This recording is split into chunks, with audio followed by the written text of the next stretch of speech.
Sosok Raja Juli Antoni, Menhut diminta anggota DPR mundur jika tak mampu tangani banjir di Sumatera. Sehingga saya saran Pak Menteri, kalau Pak Menteri nggak mampu mundur aja Pak Menteri. Pak Menteri nggak paham tentang kehutanan. Kenapa saya katakan gitu? Saya contoh di Tapanuli Selatan. Bulan Oktober Pak Menteri keluarkan izin. Bupati sudah katakan, Superskor izin ditutup. Ternyata Oktober, 30 November izinnya keluar. Sehingga apa yang disampaikan oleh Pak Menteri tidak sejalan semua, Pak. Menteri Kehutanan RI Raja Juli Antoni diminta anggota Komisi 4 DPR RI Usman Husin untuk mundur jika tak mampu menangani bencana banjir di Sumatera. Hal ini disampaikan Usman dalam rapat kerja DPR RI bersama Menteri Kehutanan RI di Gedung DPR, Senayan, Jakarta, pada Kamis, 4 Desember 2025, melansir dari tribunnews.com. Raja Juli Antoni adalah politisi muda Indonesia. Ia menduduki jabatan sebagai Sekretaris Dewan Pembina Partai Solidaritas Indonesia. Sebelum masuk ke PSI, ia aktif di Ikatan Pelajar Muhammadiyah dan organisasi sayap Muhammadiyah lain. Ia lahir di Pekanbaru pada 13 Juli 1977. Ia mendapatkan gelar sarjana dari IAIN Syarif Hidayatullah Jakarta pada tahun 2001. Antoni kemudian melanjutkan pendidikannya di The Department of Peace Studies, Bradford University, Inggris dengan beasiswa Chevening Award. Ia kemudian melanjutkan studi doktoral di Queensland University, Australia.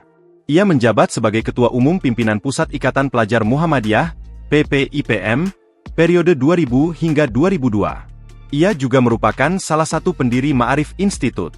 Ia kemudian dipercaya sebagai Direktur Eksekutif di lembaga tersebut. Pada tahun 2009, ia menjadi calon anggota DPR RI dari PDIP. Namun, ia belum terpilih. Pada tahun 2015, ia menjadi salah satu kandidat calon Ketua Umum PP Muhammadiyah. Namun, ia mengundurkan diri karena ingin berkonsentrasi mengurus partai yang baru saja ia lahirkan, PSI. Ia mendirikan PSI pada tahun 2014. Satu poin aja. Tadi di dalam paparannya Pak Menteri for Aceh, Sumatera, tapi penjelasan Pak Menteri melebar ke mana-mana. Seharusnya ini Pak Menteri fokus, kasihan korban jiwa di sana. Kalau saya lihat, Pak Menteri nggak punya hati nurani. Kenapa saya gitu? Saya ikuti perjalanan Pak Menteri waktu ke NTT. Saya minta Pak Menteri aja ke Mutis, padahal itu bakal akan terjadi seperti Sumatera. Pak Menteri pilih persiar ke Rote. Apa-apaan ini? Sehingga apa yang Pak Menteri sampaikan di sini dan paparkan tidak sejalan. Pak Menteri lihat nggak bencana Sumatera? Seharusnya izin semua di stop. Pak Menteri harus jelaskan berapa tahun harus penanaman ulang dan seperti apa sebenarnya Ibu Ketua, pohon yang diameter 2 meter, diameter 2 meter bisa tumbuh kembali. Sehingga inilah tanggung jawab Pak Menteri. Pak Menteri tidak boleh lempar ke yang terdahulu.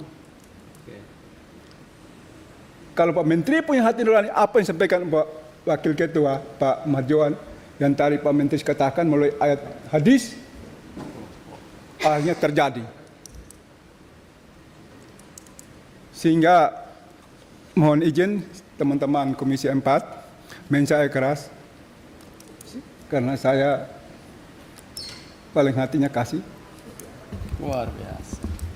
Sehingga saya saran Pak Menteri, kalau Pak Menteri nggak mampu mundur aja Pak Menteri. Pak Menteri nggak paham tentang kehutanan. Kenapa saya katakan gitu? Saya contoh di Tapanuli Selatan. Bulan Oktober Pak Menteri keluarkan izin. Bupati sudah katakan, Superskor izin ditutup. Ternyata Oktober, 30 November izinnya keluar. Sehingga apa yang disampaikan oleh Pak Menteri tidak sejalan semua, Pak. Jadi seolah-olahnya kita ini ya bisa diakal-akalin semua. Ini ruangan yang terhormat.